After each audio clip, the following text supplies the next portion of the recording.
Welcome, Rotarians and guests, to our Monday meeting. Today we are honoring our legal profession and look forward to today's speaker, David Leopold, who will be talking to us on immigration law. But before we get there, Pat Sheehan will lead us with the reflection, and Heather Carnes will start us with the pledge. Please stand.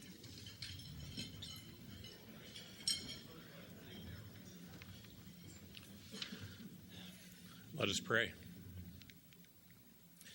Dear God, creator and sustainer of all that is or ever will be, thank you for this beautiful spring day in Toledo and all its blessings. We ask that you guide and direct our club, its leaders, and our actions. Grant that each of us may feel our responsibility to Rotary and our community. Thank you for bringing our guest, David Leopold, to us today to help us better understand the complexities of immigration and what that might mean to us as Rotarians. Bless our fellowship today and bless this food to the nourishment of our bodies in your service. Amen. Allegiance to the flag of the United States of America and to the republic for which it stands, one nation, under God, indivisible, with liberty and justice for all.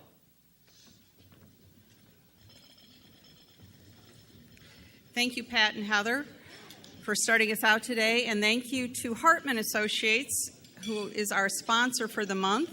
If you're interested in sponsoring, you guys are a noisy group today. It must be the sunshine. If you're interested in sponsoring, please see our office. They'll be happy to help you out. We have one visiting Rotarian today, and Kelly Trame will introduce that visiting Rotarian. Here she comes. Caught her before she could get her lunch. Sorry, Kelly.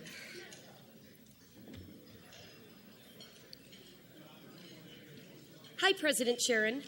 We have one visitor today, Pat Gorey from the Oregon Northwood Club. There you are, Pat. Always happy to have Pat with us.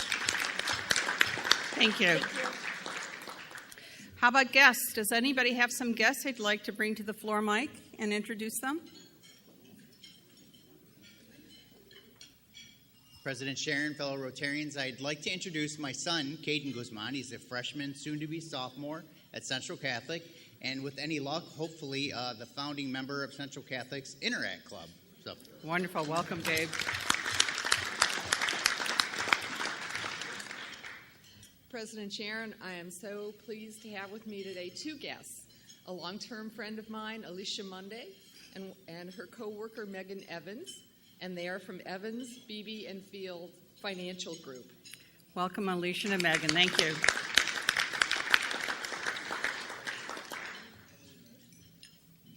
Good afternoon, President Sharon. I have with me Dick Kelsey from the Rudolph Libby Group.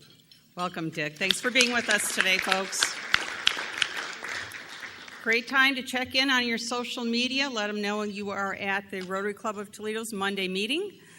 And once you've done that, please remember to put your phones on rest and give yourself the gift of Rotary for an hour. We have so much going on in our club today. I'm really going to put my presidential announcements to all the announcements that we have coming from people within our organization.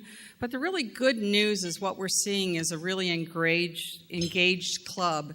So I thank you to everybody who participates in getting all these events and this type of thing going. But before I do that, I want to remind you that for the next 3 weeks, we'll be having community conversations about what our next transformational project might be. We had our first one today at 11. Next week's will be after the meeting at 1, and the following week will be before the meeting at 11 again. So please, this is your opportunity to have your voice heard about what type of transformational project you would be interested in doing.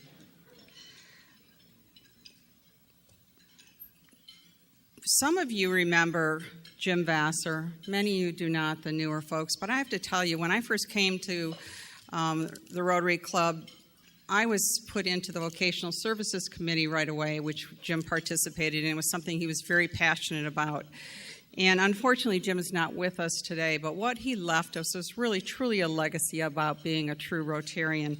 And from there, his family started the Jim Vassar Memorial Golf. And so, Leslie, I'm going to invite you up here with, oh my gosh, I'm having a brain fart. How about that, Louise? I've only worked with her for 12 years here. I'm sorry. But please, come on up. She'll do a good job at introducing herself.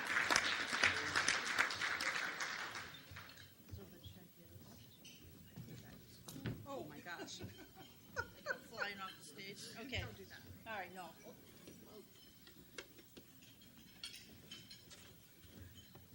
We're really pleased that Leslie is Jim's surviving spouse. Sounds like a lawyer, right?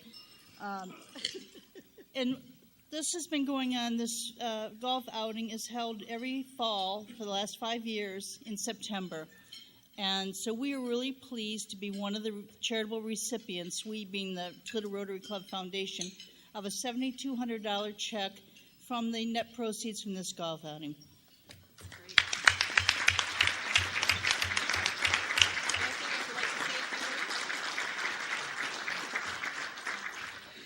Thanks to all of you who participated. We've had really great participation from the Rotary Club, and we really appreciate that. I'd also like to recognize our committee, who I'm just a figurehead. I'm like the queen. Every year I ask them to get me a tiara. Hasn't come yet. So I'd really like to thank Pat Gorey, Greg Steenrod, Ken Finley, Jim Wise, Andy Walsh, Steve Miller, and Zach Vassar for being here today to help represent our committee, because without them this wouldn't happen. It's a great time, and we look forward to seeing you. This year's event is going to be, write it down, September 15th. It will be held at Spite and Dival Golf Club. I think we're teeing off this year at 1 p.m., so you can sleep in and still make it. So I like that. So we really hope to see you, and we hope to be back here next year with an even bigger check to present to Rotary. So thank you.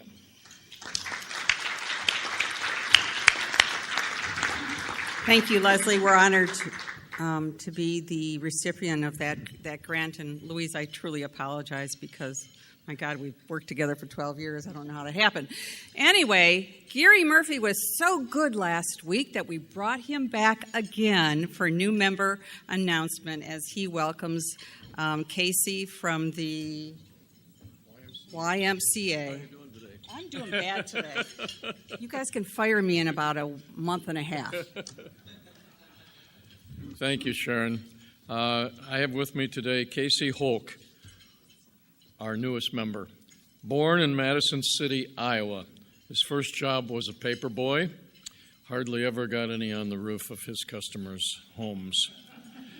He attended Mason City High School, where he played hockey, baseball, and football. He continued his hockey at the University of Northern Iowa and graduated from that esteemed university with a degree in community health. Casey has worked for the YMCA for 21 years, joining the YMCA of Greater Toledo in 2013. Prior to joining this Y, he worked for the Ys of Greater Des Moines, Iowa, and the Ozark Regional YMCA in Springfield, Missouri. Casey's current role at the YMCA is Senior Vice President and Chief Operating Officer. He is responsible for 10 YMCA facilities with over 50,000 members and 29 child care locations serving 1,900 children per day. His wife, Kelly, has been with him for 19 wonderful years. They met at the University of Northern Iowa. Casey and Kelly have two boys, Carter, a junior, and Connor, a freshman at Anthony Wayne Senior High School. Casey and they enjoy spending their free time cheering the boys on in sporting events and fishing with the boys. Casey's looking forward to serving Rotary and the Toledo Rotary Club. Please help me welcome Casey Hawk.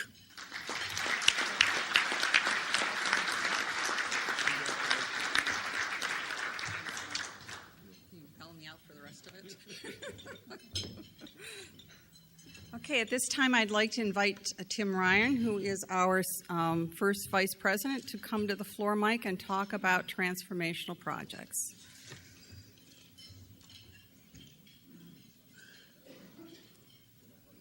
Thank you, President Sharon. I just came from the first meeting where we were having our community conversation regarding transformational projects, and what an amazing meeting it was. We had people talking about all the possibilities that we have to transform our community.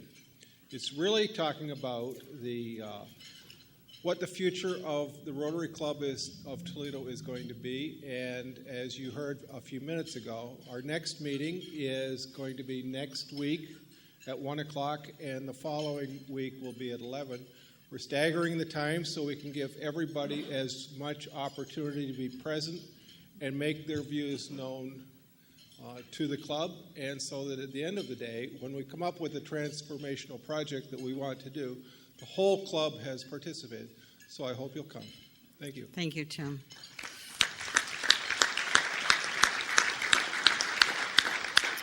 I'd like to invite President-elect Dick Wolf to talk to us about the Youth Exchange. Thank you, President Sharon. Good afternoon, fellow Rotarians and guests.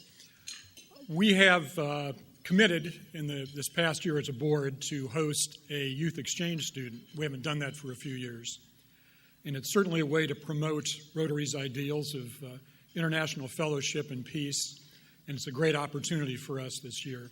We talked a little bit about the student who's been assigned to us last week, Manuel, 15 going on 16-year-old from Mexico. These students choose to come to a foreign country to learn about the culture, to create goodwill. And so Manuel really wants to be here with us, and we're excited about that. We've made arrangements for him to attend St. Francis High School. And now what we need is a family to host Manuel for the coming year. And we need to know by this week. So it is a very short timeline, but we're hoping that you might consider hosting Manuel. If you can't, if you know of a family, friends, relatives, someone connected with St. Francis who would be interested in hosting Manuel, that would be great also. So this is a unique opportunity for our club. It's something that Rotary does and does well, and I hope you'll consider taking Manuel on. Even if for part of the year, if we could make arrangements for a couple of families, that would be fine. If you're interested, please call the office to speak to either Kathy or Emily, and we appreciate, as always, your dedication to Rotary. Thank you.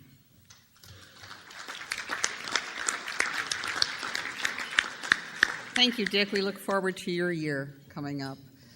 Scott Hinshaw, how about a little announcement about Kids Against Hunger?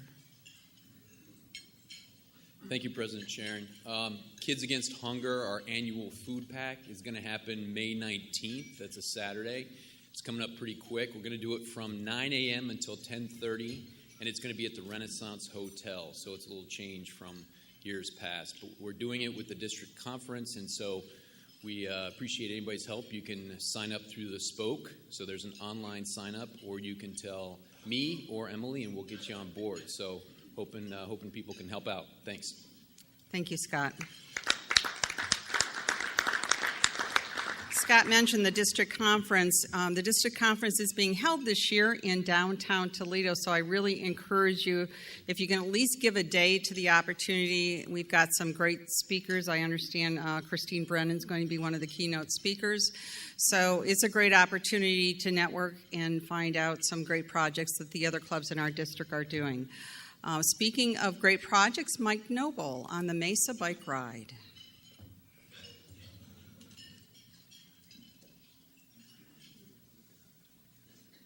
Thank you, President Sharon. All right, so just a quick reminder, on May 31st, we're having the Toledo Bonus Ride, which is it's the kickoff party for the Mesa Bike Tour. So May 31st at 8 a.m., the Toledo Club is hosting a breakfast, and this is a fundraiser for the district-wide, the Mesa District 6600 the bike tour. So it's a fundraiser for this district's international service project. That's the key word there. So come on out, ride for an hour or ride all day, win raffle tickets for doing loops, and help us make this a successful event.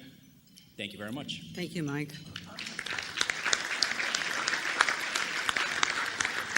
It's also an opportunity to bring your families. It is at hosting the breakfast at Middle Grounds Metro Park. So if you don't want to ride, just want to bring your families out and enjoy a beautiful morning, please do so. Shireen Murad, who's going to talk to us about a member engagement opportunity for you.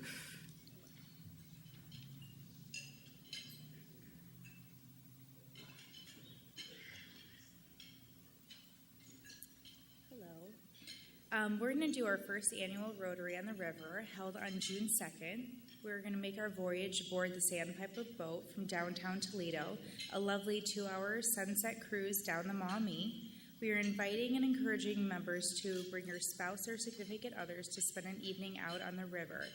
The cost is going to be $25. This covers drinks, food, and your ticket. Come down from 8 p.m. to 10:30 p.m. We hope everyone will invite potential members to join them. There's only room for 80 passengers aboard the vessel, so please sign up as soon as possible on the Rotary website. We look forward to an amazing event on the Maumee and hope this is an event that becomes a pinnacle annual recruitment event for the Toledo Rotary in the upcoming years. Thank you, Shireen.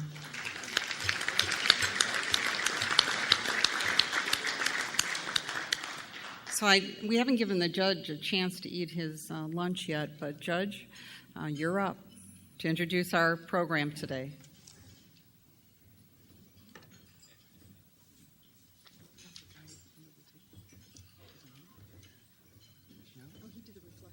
Oh, that's right. I was doing something else. Good afternoon. Still celebrating Law Day and Law Week, our topic today is immigration. Give me your tired, your poor, your huddled masses yearning to breathe free, the wretched refuse of your teeming shore. Send these, the homeless, tempest-tossed to me. I lift my lamp beside the golden door. These words from the new Colossus are located on the Statue of Liberty in the New York Harbor, and they reflect the meaning behind the torch of Lady Liberty. Immigration, a more complicated issue today than it was when that poem was affixed to the statue's pedestal in 1903. Immigration, a broad topic with different meanings. For me, it means the best part of my job as a federal judge, swearing in new citizens, many who come here because of the rule of law, green card holders who paid money, filled out forms, learned about American bureaucracy, and took a test.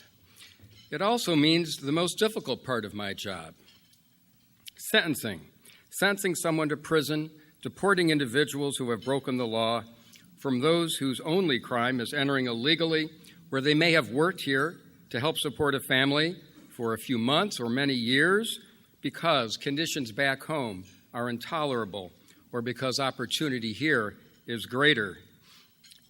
To those defendants who have compounded their crime by committing more crimes while in the United States.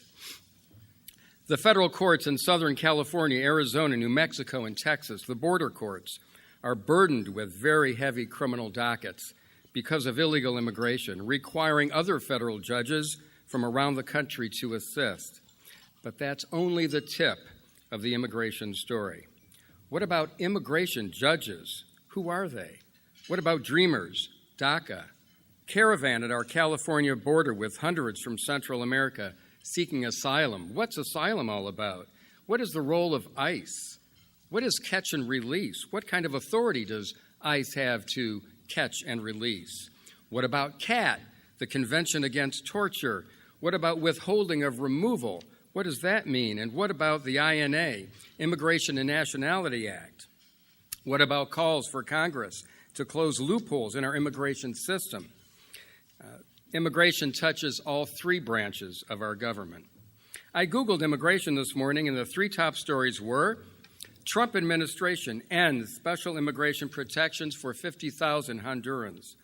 Immigration detention prolonged in Alabama's black hole. Immigration fears for Cinco de Mayo Fest downplayed. Our speaker today is well qualified to discuss all of this and more, but given the time parameters, I'm not sure how much he'll have to cover. You have his CV in the spoke. There are qualifications, however, that you don't know that I will now share with you. He is passionate about photography, particularly black and white. I encourage you to stop at our art museum if you have time while you're in town. You can always find in his refrigerator tofu and microbrew IPA. David, we hope you'll grab a Toledo microbrew before your trip back.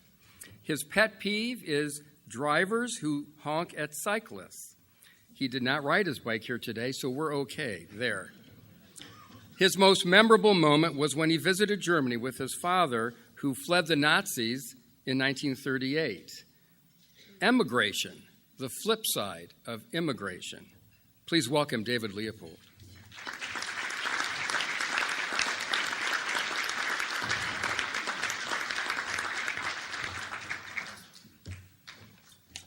Thank you very much, Your Honor. That was a very kind introduction. As I was sitting here, I put together all these slides, and it's very technical because I wasn't quite sure what the group wanted to hear about. And I certainly, let me tell you something. Immigration can become very political. You don't know that? So I kind of wanted to stay away from that. But then, sitting here and listening to this introduction, beautiful introduction about the Statue of Liberty and what immigration means, I'm thinking to myself, and I'm jotting notes, immigration really draws up passion in most of us. It certainly drew up passion in the last election. It continues to draw up passion every day, as the judge pointed out, reading today's headlines. And why is that? Why is that? Immigration really at bottom is about who we are as a nation. What do we look like? What do we think? What are our politics? What are our culture? What music do we like? What food do we eat? Where have we been as a culture, as a people? Where are we going? And so what we're hearing now is in my opinion, we are at a crossroads. We're at a crossroads in America, a very diverse America. America is changing in the way it looks. And this, in my view, what's happening now is a spasm. I think it will pass. I think America will remain a country of immigrants, a country where places like Google, an immigrant produced Google, or an immigrant produced much of the technology, much of the art. My father, a refugee. I'm sure many of you have the same story. That's what this country is about. And looking at these slides, I kind of feel like the guy who came to give a speech, but before I give a speech, I have something I want to say. And let me start off. I thought what I would do, if I can get this to work right. Okay. All right. I thought what I would do is talk a little bit about what happened last year on January 20th, 2017. The immigration world, as we knew it, changed when President Trump took the oath of office. Again, I'm going to try to stay apolitical, but I am trying to speak with facts. Within days, the president signed a number of executive orders, a couple of which I'll try to highlight here. The first one was the travel ban executive order. And what that did, looking at a provision of the Immigration and Nationality Act, the judge mentioned that, 212F, under the 212 series, and I promise I won't get too technical, and there won't be a pop quiz afterward. 212F of the statute gives the president the authority to when he determines that and this is the way the statute reads, the admission of an alien, that's a technical term meaning non-citizen, or group of aliens may be detrimental to the United States, he can suspend their admission for a temporary period of time. And that's really the basis, the legal basis of the executive order on travel. Now, President Trump wasn't the first person in the White House to use that statute to limit the entry of aliens. President Obama did it. President Bush did it. I think President H.W. Bush did it. When it was used before, it was used, for example, to limit the admission of a discrete group of non-citizens whom the government had determined, the president had determined, posed a threat. For example, during the original Iran crisis, back when hostages were taken, and after that, Jimmy Carter, then president, used it to limit, for a temporary period of time, the admission of Iranian students. Not the entire country of Iran, mind you, Iranian students. It was used again by Obama. I don't remember exactly the circumstances, but again, to limit, I believe it was Iraqis, under a certain visa category for a certain period of time. What was done back in January of 2017 was absolutely unprecedented. It wasn't just one discrete group of aliens from a country. They limited the entire country of Iran, Iraq, Sudan, Somalia, Syria, Yemen, Libya, saying the admission of anybody from any of these countries was detrimental to the national security of the United States. Let me give you an example. I handled a case. I'm not disclosing any confidences because this was all over the news. Cleveland Clinic physician was from Sudan. She had gone home to visit her mother. This was a resident in training at the Cleveland Clinic. When she came back, she had the unfortunate luck of coming back that Saturday. The travel ban went into effect on a Saturday. She was stopped at the airport in New York, given two choices.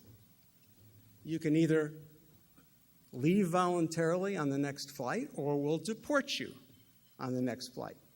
It's kind of like, choice between aisle or window. She had no choice. This was a physician coming in to do service on U.S. and Americans. Absolutely had been vetted before. This was not her first trip to the United States. In fact, she had been in the United States for many years studying legally. Hard to understand what the rationale there was. Another example was a child, an Iraqi child, who was coming in for heart surgery. That child was denied a visa at the consulate because of the travel ban. Now, what happened was, as you all know, the U.S. district courts and courts of appeals around the country stood up and said, no. Mr. President, you have the authority, of course, but you don't have the authority to ban entire nations, especially when there was plenty of rhetoric on other motivations to ban people. Statements that he planned to ban Muslims and things like that during the campaign, and actually after the travel ban and the court decisions had gone into effect. Supreme Court heard argument, and I must say at this point I would be remiss, honestly. This is the first time in my career, this whole period of time, where we have, and again, this is my opinion, we have three branches of government. We have one branch of government that really is doing its job in terms of guarding the Constitution, and that's our federal district courts all across the country. Whether it's the travel ban cases, whether it's the sanctuary city cases, whether it's the Dreamer cases, the DACA cases. Not because they're politically opposed to what's going on, but these judges, to a T, have offered cogent, intelligent analysis of each one of these situations, and by and large, not 100%, come down on the side against what the administration has tried to do in each one of these situations. Now, last week we heard argument from the U.S. Supreme Court on the travel ban case and the third or fourth iteration of the travel ban. The likelihood is that that particular travel ban will be upheld. You could tell from the questioning by the various justices that they were very concerned about national security. And typically there's a doctrine in Supreme Court jurisprudence about immigration, which is called the plenary authority doctrine, plenary power doctrine, where Congress will cede to Congress and pretty much to the executive the authority to make decisions about immigration. But of course, you can't tell from an oral argument before the Supreme Court what exactly the result will be, but we will see. We will see. And there's plenty of other cases that will be coming up. So that case is U.S. versus Hawaii. There's also, and I'm going to go a little bit out of order on these slides, I hope you don't mind, there's also the issue of the sanctuary cities. Sanctuary cities. A judge mentioned it in his introduction. Does anybody know what a sanctuary city is? The answer is no, I don't. I don't, because there's no definition of a sanctuary city. How many think that in a sanctuary city, immigrants can run around without being arrested by Immigration and Customs Enforcement for immigration violations? Raise your hands. Do you think that that's the case? Afraid to raise your hands, right? Actually, there is no place in the United States where Immigration and Customs Enforcement cannot enforce the law, whether it's San Francisco, Chicago, New York, Toledo, Cleveland, any of these places, some of which, Chicago, New York, San Francisco, have announced that they have passed codes which others have used to define them as sanctuary cities. What is, in most cases, what it boils down to is a jurisdiction, a local jurisdiction, whether it's a city or whether it's a county or some sort of local law enforcement agency or jurisdiction that has said, we are not going to require that our law enforcement officers ask immigration questions. That's typically what we have going on. That's what a sanctuary city is. You're thinking to yourself, well, wait a minute, why is that bad? It's not necessarily bad, but it's not productive. And here's why it's not productive. And it's not just me saying this. You have police associations that have come down on the side of sanctuary cities and against what the executive order said.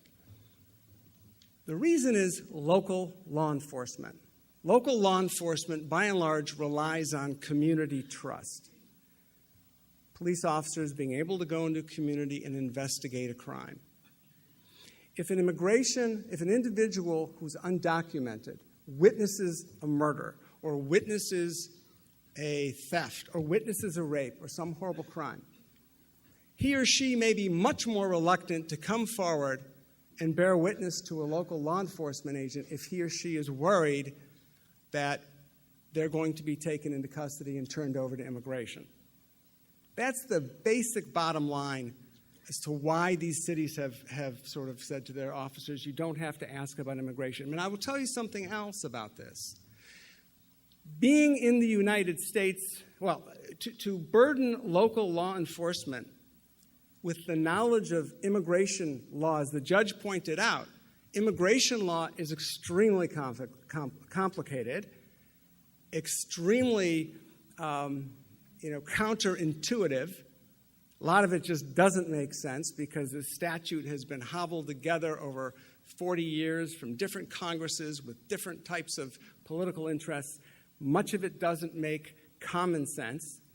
And to burden a local law enforcement officer who's trying to protect the community with immigration enforcement is too much. And let me explain why. It's not, I'm going to give you a straight statement, which is fact, not fake news. It is not, just because somebody doesn't have papers, immigration papers, does not mean they don't have ultimately the right to be in the United States permanently. Sounds like a radical statement, doesn't it? Let me explain how that would work. So you have a woman who's trafficked into the United States or brought in by her U.S. citizen husband on a visa that expires, or he paid traffickers, however she gets here. When she's here, he abuses her, takes advantage of her. I can give you a case right out of my own docket. This happened years ago. There was a guy who kept calling me up over a series of about a year. My wife's going to be deported. She's not documented. My wife's going to be deported. And it sounded horrible. And every time he would make an appointment, he didn't show up at the office. It happens. This happened 3 or 4 times. And finally, it happened another time. And again, it's 4 p.m. He doesn't show up. I look out in the waiting room, and there's a woman sitting there. And I said to her, ma'am, do you have an appointment? Well, I'm in a very thick Spanish accent. I'm waiting for my husband. And I said, who's your husband? And she names this person who was calling me, who I'd never really, beyond scheduling a phone call, never talked to him before. Well, the bottom line, she was there. She wanted to talk to me, so I had her come in. And she told me this horrific story that had gone on for years of the type of violence she had endured in her own home, being locked in a closet, for example, while her husband cavorted with other women, humiliation and abuse beyond the physical trauma. This woman, although undocumented, illegal, whatever term you want to use, had the right to be in the United States. Why? Because she was protected by the Violence Against Women Act, which permits a woman like this to apply for a green card. Today, this woman is a proud citizen of the United States. That's why when you hear, well, local law enforcement should participate, how is a local police officer going to know that this woman ultimately would have the right to be in the United States? He or she shouldn't be expected to know that. These are very complicated issues, and I could give you story upon story. The other reason why the courts have nearly unanimously ruled against the president on sanctuary cities, and what Jeff Sessions, the Attorney General, has been trying to do has been to defund sanctuary cities with law enforcement money. In other words, give them less money to enforce the law. We can discuss the logic of that at another time, but that's really what they're trying to do. And the courts have said no. Most recently, the Seventh Circuit Court of Appeals, by 4 Republican appointees, has said no. And there's really 2 major reasons why. One, they say that this kind of behavior from the federal government is coercive, violates the 10th Amendment of the United States Constitution. They're trying to coerce the local authorities into doing something. Problem with the Constitution there. And number 2, when the federal government, when ICE says to a jurisdiction, we want you to hold somebody because we're going to come and get them, they don't issue a legal document. What they issue is what's called a detainer, a temporary, it's a request, an informal request that basically says, hi, we're Immigration and Customs Enforcement. We believe so-and-so is undocumented. Could you please hold them after their sentence so we can come and get them? Now, that may seem reasonable. The problem is it violates the Fourth Amendment, because if a local jurisdiction holds somebody without probable cause, they're now in violation of the Constitution. And even if you say, well, okay, it's worth it, that local jurisdiction, if they hold that person, is exposing itself to civil liability, your tax dollars, which is why many of these cities have said we can't do this, and why the courts have nearly unanimously stood up for them. The other thing that happened shortly after the president took the oath of office was within a couple of weeks, he reordered, or he actually had John Kelly, now Chief of Staff, who was then Secretary of Homeland Security, reorder what we call civil enforcement priorities. What are civil enforcement priorities?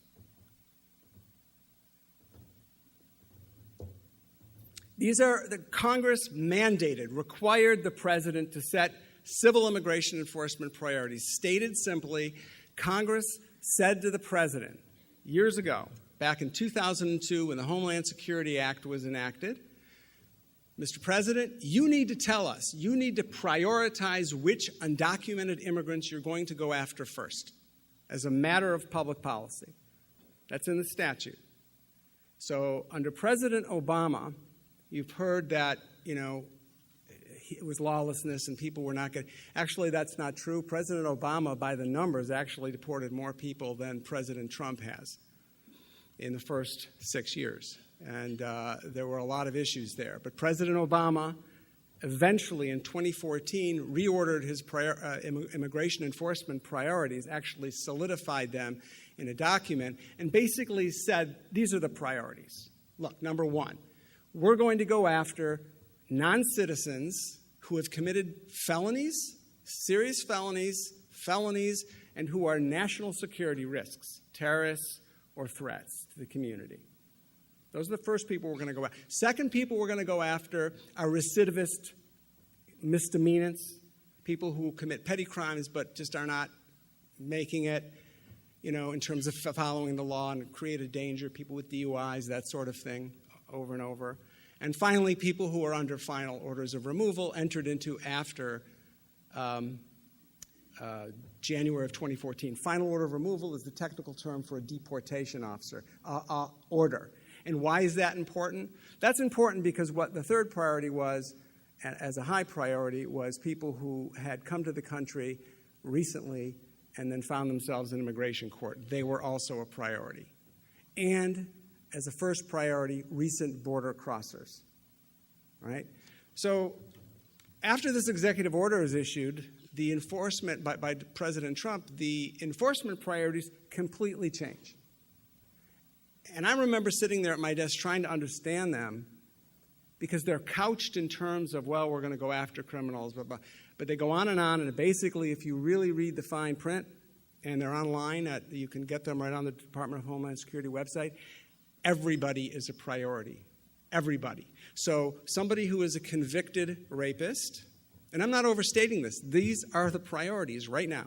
Somebody who's a convicted rapist is the same level of priority as a woman who has raised her kids and worked and been here 10 years and never committed a crime. Read the document. So what does that mean? That means that basically what they've done is they've ordered Immigration and Customs Enforcement to go after, quote unquote, anybody you can get your hands on. We call that the low-hanging fruit. Why is that dangerous, in my view?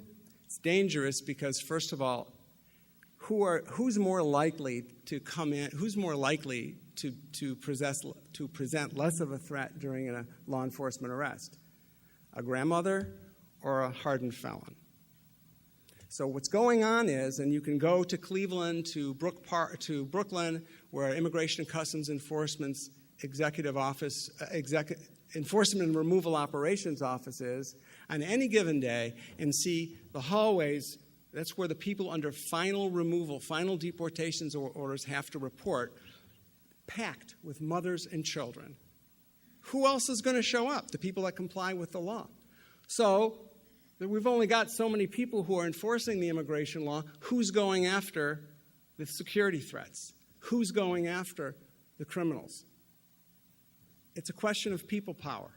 And when you don't have priorities, you make our communities much less safe. So what have we seen? In this area alone, out of Willard, Ohio, a guy named Jesus Lara was removed about a year ago. Jesus had been here since 2002, no criminal history whatsoever, was raising his four children, all of whom were citizens, owned his own home, paid his taxes. We had taxes going back 10 years, more than that, 15 years. When he first came to the United States, the first thing he did was pay his taxes. He was ordered to come in and removed. In the eastern part of the state, Amr Othman Adi has got some press in that case, and that was a businessman from Youngstown who had revitalized the downtown area through putting up a restaurant and a bar and really had brought people into Youngstown and into the downtown area. 4 U.S. citizen daughters, U.S. citizen wife, tax payments, again going back. He had been in the country 40 years. He was called in, he was removed.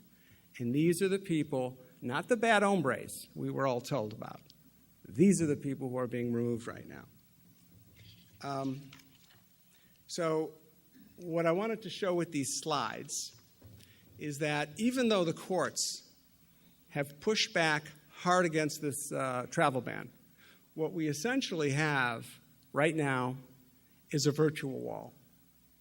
In other words, the court cases have to do with a domestic travel ban, banning people as they come into the United States, keeping people out, keeping people from getting visas, and keeping people out. So the courts have put the brakes on it. We'll see what the Supreme Court does, but it's a much more watered-down version as to what we got the day or so after the president was inaugurated, which was ban these countries, everybody from these countries. But let me show you how that's really happening as we sit here, regardless of what the courts do. Okay, well, I'm not good at technology. All right. So I have to go through these quickly because I want to leave some time for your questions. But these are the protocols on the board that were in place before Mr. Trump became president. These were the screening processes we already have and continue to have. All right? These were very rigorous. This is what goes on when somebody comes to the United States. The first thing they have to do overseas is apply for a visa. A visa is not permission to enter the United States legally. It's permission to knock on the door of the country, right? So the consular officer, the person overseas who issues the visa, says, okay, you can go to the United States, fly into Newark, and tell them you want to come in as an H-1B. It's a type of professional visa. And that's the stamp on their passport. It'll say H-1B. So really what they're doing is they're flying over and they're saying, hey, I want to come in. I'm here to work for X company as an H-1B professional. These are the screening protocols that have been in place for years. Many of them put into place post 9/11, predating the current president. So rigorous screening of foreign nationals. We've got consular databases. Consular means that's the officer of the State Department who reviews the visa applicant's background. This is for everybody. Biometric databases, links with law enforcement agencies. Other databases are linked to. This is what was in place before and remains in place. And it goes into the National Counterterrorism Center, includes links with the Department of Homeland Security, the FBI, the Drug Enforcement Agency, and a variety of international databases. So you can see this is all what's in place now. And the bottom one there where you see security advisory opinion, as a practitioner of immigration law, I can tell you that's probably the most ominous when you see that, because that can happen. That's always been, predates Donald Trump. That's always been the situation. You know, I'll have a client who'll go overseas, apply for their visa, and the next day online where they check their status, it'll say SAO issued or administrative processing. That is the dark hole of visa issuance. That means that they're in administrative processing. You don't know why. You don't know how long it's going to be. It could be a day. It could be a week. It could be years. And we had the issue with administrative processing, you know, back in the 2000s. A lot of cases were put into administrative processing. Again, this was post 9/11. I had the good fortune of I brought a lawsuit in federal court on behalf of a guy who had been waiting and waiting and waiting. And I had the good fortune of drawing a judge who had been waiting and waiting and waiting for his or her security clearance and was able to understand what was going on. Okay. That's the overseas protocols. Internally, when somebody applies for a green card, we have always had domestic protocols.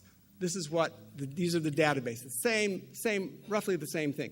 And these are for people who have been in the United States for years and years, many of them. When Donald Trump came into office, they issued an executive order. Now we have what's called heightened screening, or extreme vetting, as I think was used. And this can be used against anybody that the consular officer decides poses an extra threat after all of that other stuff is cleared. Oh, by the way, we want you to do this, after everything else is cleared. And basically, it requests a lot of information, 15 years of travel, 15 years of addresses, 15 years of work. And okay, I mean, let's not argue with that. You know, let's give the president deference on national security. But what's the practical impact? The practical impact of something like this is to completely back up visa issuance overseas for people who've already been vetted. Now, if you're trying to run a business in the United States, or if you've got employees who happen to be non-citizens and they go home and they travel and they have to get a new visa to come back, which happens quite a bit, even if they've been in the United States for many years, they could get stuck, and likely if they're Middle Eastern or South America or Latin American or Chinese, any names with hyphenated or patronymic usage, they're going to wind up with either a security advisory opinion or they're going to wind up being put into the new protocols. And essentially that boils down to a virtual wall, because it's not limited to any particular country, it's not limited to any particular religion, but think for a second as to who do you think might be more susceptible finding themselves in a heightened screening situation, somebody from Norway or somebody from, say, Saudi Arabia. So we have this is what's been going on. And there are other programs that have been put into place, waiver programs. They're interviewing everybody now who wants to apply for a visa. And some of this has really hurt U.S. tourism, because if all tourists have to go through the interview I'm not talking about the visa process and the checking process. That's done. I'm talking about having to come to the consulate and actually be interviewed. That slows down visa issuance. It slows down tourism. It hurts American business. Okay. All right. So trying to give you a view as to what has been happening. Do people have questions? Hey, so let's go to the mic. I'm happy to answer questions in the last 10 minutes. And you can be on any subject. That's not even what I talked about. Just a technical question backing up about 10 steps to sanctuary cities. Is the definition of a sanctuary city, is that something that's actually found in a law or an action of Congress, or is it a general description of the practice of not requiring police departments to go after people? The second part, there's no legal definition, there's no statute that defines what it is. What it is, or what they are, you have to look to each municipal code and what the municipal code requires or doesn't require its own law enforcement agents or other city employees to do so. For example, if the city is San Francisco, their code may say, well, you can't ask about immigration status. Chicago's may say something else. So because they're some way limiting their own law enforcement personnel or their own city employees from asking immigration questions, they're designated in most cases to be a sanctuary city. So it's a descriptive term then. When did it come into play? Well, it goes back into immigration history. It goes back to the sanctuary movement. And I'm no expert on immigration history, but the sanctuary movement goes back to the inflow of Central Americans during the Reagan years, and some of the churches held sanctuary, allowed people, and there were prosecutions and so on and so forth. But that's where the name comes from. Okay, thank you. Sure. Yeah, thanks for that informative presentation. Just to kind of outline a little bit the numbers.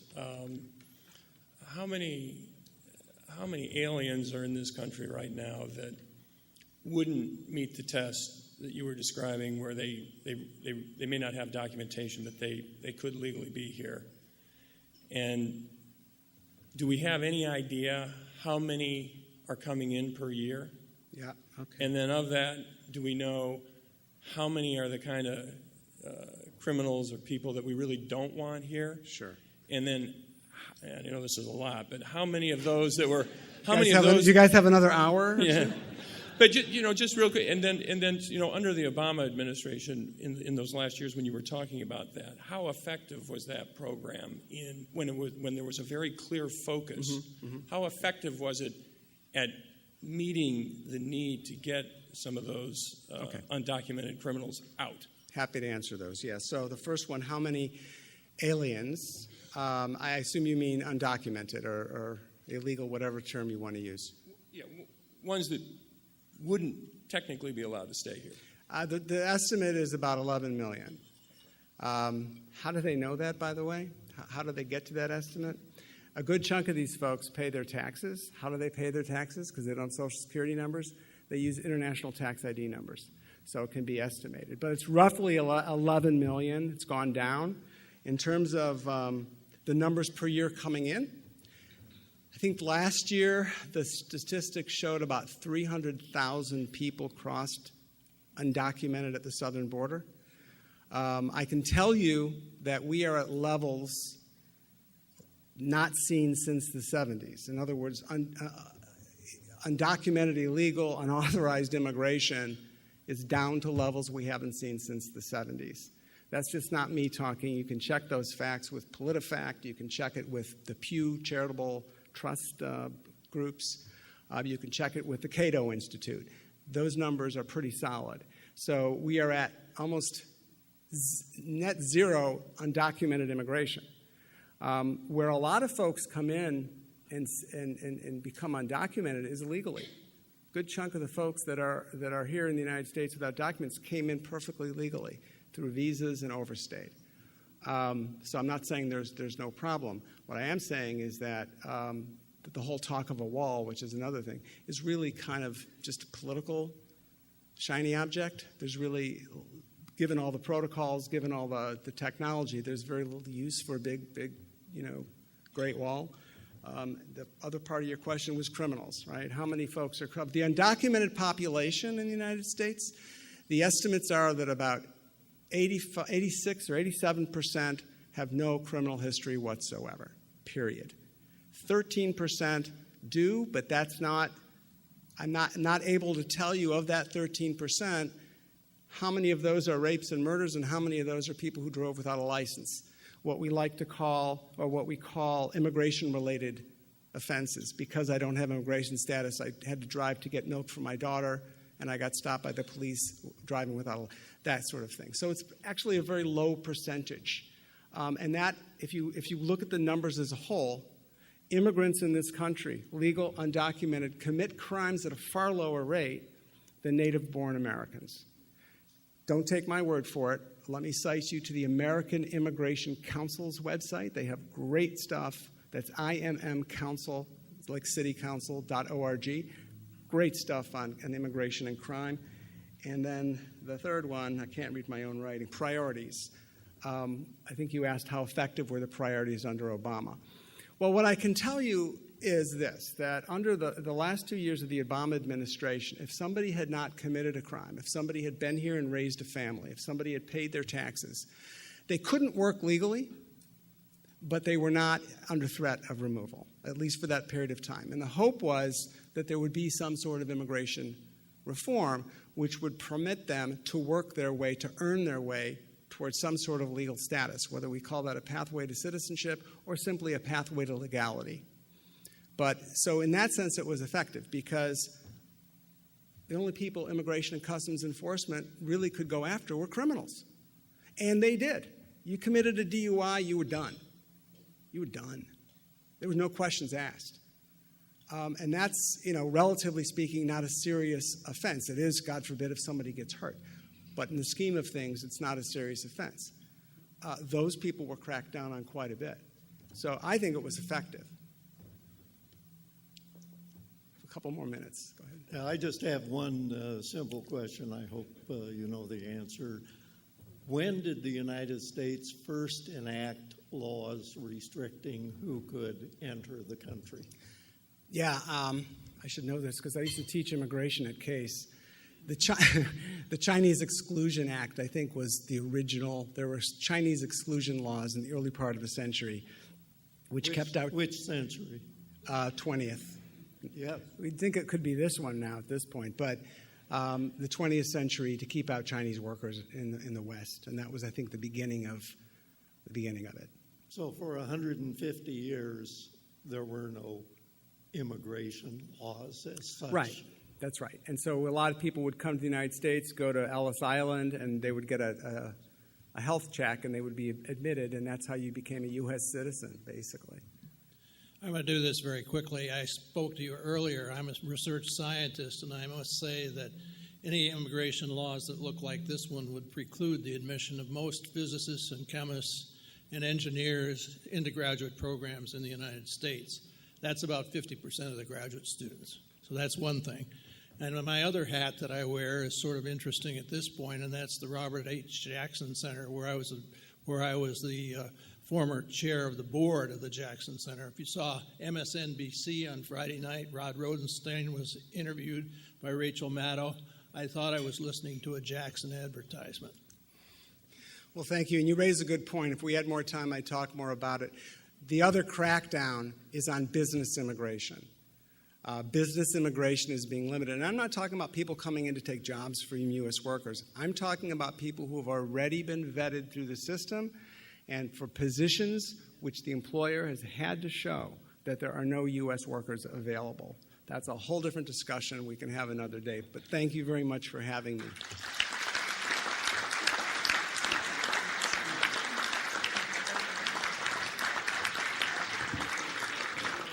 Thank you, David, for trying to enlighten us on a very difficult subject, and also to Judge Jack Zuhairi, who, through that introduction, reminds us that we are a nation of immigrants. Thank you to Leslie for sharing the gift of Jim's legacy with us. We really appreciate that. And to Louise for being the chair of the foundation. We appreciate that. Murph, again, sharing the gift of Rotary with Casey. So thank you all, and thank you to all the club members who've been so active in everything that we've had going on this year. It really is going towards making us a strong club.